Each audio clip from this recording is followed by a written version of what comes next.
Hindi agad nakarating sa mga residenteng naapektuhan ng lindol sa bayan ng Jose Abad sa Davao Occidental ang mga nakahandang relief goods matapos maaksidente ang truck. Nagdala ng ayuda nitong Miyerkules ng umaga, Hunyo 17.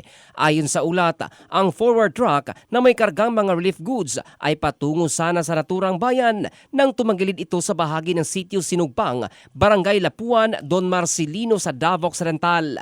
Dahil sa insidente, nagkalat sa gilid ng kalsada ang mga kargang ayuda na nakalaan sana para sa mga apektadong mga residente. Sugatan ang driver at helper ng sasakyan na agad binigyan ng paunang lunas at kaukulang tulong ng mga responding personnel bago inilipat sa ospital sa Digo City.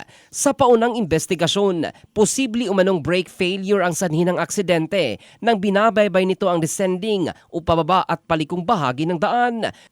Sa video nakuha ilang segundo bago ang aksidente, mabilis ang takbo ng truck bago ito bumulusok sa mababaw na bahagi ng bangin, dahilan kaya tumilapon ang mga kargang relief goods at sumabit sa malaking puno ng kahoy. Samantala, labis ang panghihinayang ng kilalang vlogger na si Lembot matapos hindi agad maihatid ang mga relief goods na inihanda ng ilang digital content creators para sa mga pamilyang apektuhan ng kalamidad.